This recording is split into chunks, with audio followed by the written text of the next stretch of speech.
So that's the iPhone SE. It looks and feels just like the iPhone 8, and if you put the two side by side and ask me which one is which, I honestly wouldn't be able to tell. So okay, Apple went lazy on the design and this new iPhone SE is basically an iPhone 8s. But there is a reason why Apple doing such tricks can still sell millions of iPhones, and that's what I want to talk to you about. Hello guys, my name is Vic and you're with PhoneArena, and here's why this phone that looks like it's from the past is getting such a big hype. First, it's got the Apple A13 Bionic chip on the inside and it costs just $400. Not just that, but it's also got a main camera that, apart from not supporting night mode, is basically just as good as the camera on the most expensive iPhone 11 Pro series. And these two combined at a price of just $400 just don't happen. Phones in the same price range are usually the Samsung Galaxy A series that feature mid-range processors and cameras that are just average at best. So let's talk briefly about these specs. The Apple A13 Bionic chip inside runs everything without breaking a sweat. Here's a comparison between the Galaxy S10e, Samsung's last year flagship, that is still more expensive than the iPhone SE today, and yet it has lower benchmark scores. This also translates into gaming, as the iPhone SE is able to run even the latest titles at 60 frames per second and without dropping a frame. But there is a caveat there that we'll touch upon in a moment. And the next thing that is great about the new SE is that camera. Teardowns have shown that basically the sensor is the same one as on the 8, and some people have jumped to the conclusion that the camera is the same. That is not true at all, and there is a very noticeable difference.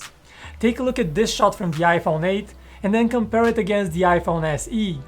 It's a night and day difference, and that's because the SE uses the latest generation smart HDR feature that older iPhones don't have. Here are a few shots that we captured on the iPhone SE in different conditions, and in my opinion all of them look quite good. Now, speaking of different conditions, there is no night mode on this phone, and if you take a lot of photos at night, the similarly priced Google Pixel 3a might be a better option with its night sight feature, and the Pixel 4a is also coming soon. The camera on the SE, however, is great for video. It records 4K video at up to 60 frames per second, something that no other phone in this price range offers, and thanks to the fast processor you can also do some quick edits on the video on the go, easily on your phone. Colors, detail, focusing, everything looks great on the video part. And the third thing that I want to touch upon is iOS. Yes, it's a walled garden that doesn't have all the customization options and the file access that Android provides, but if you don't really need that, the iOS experience is easy to accustom to if you're switching from Android. It also comes with regular software updates for years to come, most likely 5 years for this iPhone. And it integrates easily with the popular AirPods, Apple Watch, and other made-for-iPhone accessories. Last but not least, you have that Taptic engine, Apple's fancy name for its vibration motor, which provides extremely nice and articulate haptic feedback. Again, no other Android phone has such nice and clear vibration in this price range, and that's important if your device is often buzzing with notifications all day.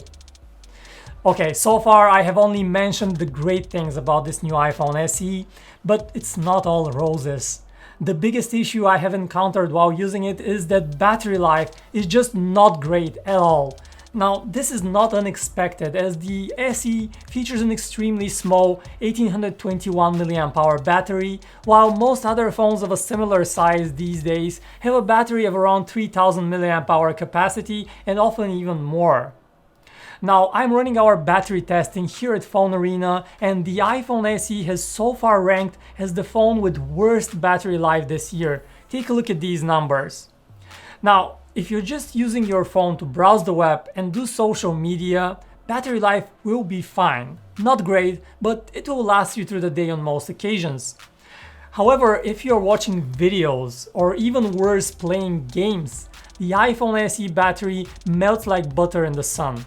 For example, the Google Pixel 3a lasted us 6 hours and 30 minutes of non-stop YouTube video playback, while the iPhone SE only lasted 4 hours and 45 minutes.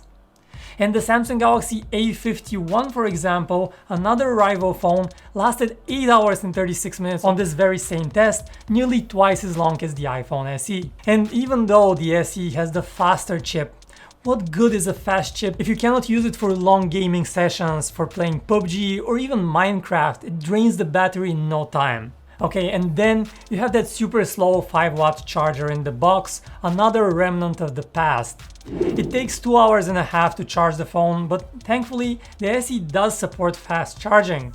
You just need to buy a fast charger with support for the USB power delivery standard, and you'll get much faster charging speeds, which are great for a quick battery top-up if you forgot to charge your phone overnight. And speaking of charging, the SE also supports wireless charging, which is very convenient and a nice extra that you don't get on other phones in this price range. So battery life is my biggest complaint about the SE, but it's not the only one. Second on the list comes the screen. Now, it's a 4.7-inch one and it has big bezels around it, which looks just dated. And it also has a very low 720p resolution, so when you read text, it appears pixelated and not perfectly sharp. But honestly, that's not even the bigger problem. What bothers me more is that this is an LCD screen, while rivals like the Google Pixel and Galaxy A series use AMOLED screens that look much better. These newer screens have more vibrant and rich colors, but also they refresh faster, while with LCD screens you get noticeable motion blur when scrolling around. Overall, OLED screens are the technology of the future and LCD of the past, and the iPhone SE is stuck in the past. And this brings me to my final thoughts. The iPhone SE is a great phone, but it's not one for me. If you are a smartphone enthusiast, it might also not be for you. It's a phone for your parents, for your grandparents, and for your kids. It has a button, which one important politician will like. It's easy to use. Its battery is only okay if you don't use it a lot.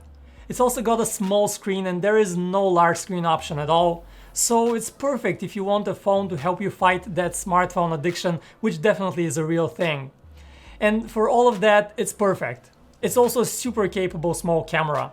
But if you are a heavy smartphone user, you have some great options that will give you a bigger and better screen and certainly a much better battery experience. If you ask me for those options, I would point you towards the Google Pixel A series with their great camera. The OnePlus 7T now costs only $500 and it has all the modern bells and whistles and is also a great alternative. And if you want a super compact Android phone, the Galaxy S10e is now available for just a bit more than $500. So there you have it, our iPhone SE 2020 edition review. A phone that is a weird mixture of super impressive modern technology combined with super old design and extremely tiny battery. So what do you think? Are you tempted by the new SE? Are you buying one for yourself? Let me know your thoughts about the SE, its biggest pros and cons in the comments. Meanwhile, stay safe and healthy. Drop us a like if you enjoyed watching this, subscribe to our channel and click that bell icon for more awesome tech videos. Thanks for watching. My name is Vic, this is PhoneArena, and I will see you in the next one.